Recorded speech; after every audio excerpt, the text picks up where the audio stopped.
Today, I'm going to show you how to create a Cloze assessment in Otus. After you have logged in, you're going to want to go to your assessment tab and then create assessment. There are 3 different types of assessment, but for today, we want to make sure that we are using the advanced. Type in the assessment name, assessment type, and then make sure to select the NAMPA standards-based grading scale K8. This will bring up the advanced question types.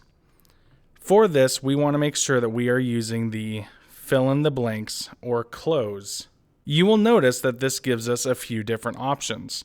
We have the cloze with drag and drop, cloze with drop down, cloze with text, and then a few other options that you can use with an image.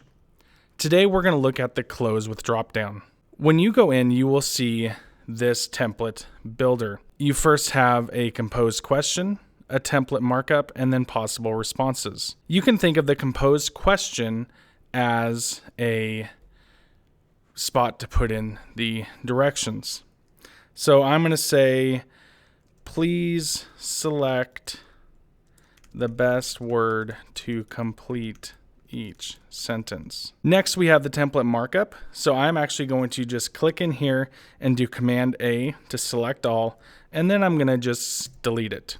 Now I have already copied my text selection, so I'm going to paste it in with Command V. What I want to do next is select the word for the cloze that I want to use. So I want to make sure that old is highlighted. Then I'm going to use this button here, this R with the square, which is the insert response. When I do that, you will notice that it gives me this one with the response. Where I go to put in the possible responses is right down here. I can add the response here. Now remember, the word was old, so I need to make sure that that is in here, but I need to create some other words. When I go down here, I need to make sure to select the correct answer. I'm going to do that by using the pull down. I'm going to make sure that it is old. And for some reason, I have to do it twice.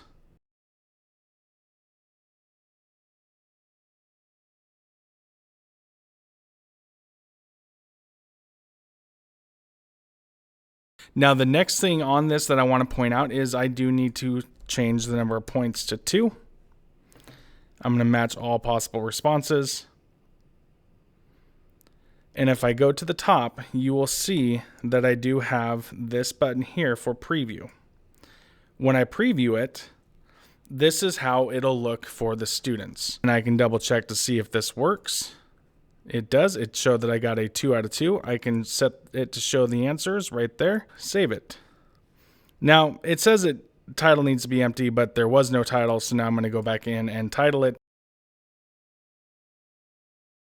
And now I can save it. After this, you can insert it into your assessment, assign it to the students, and they are good to go.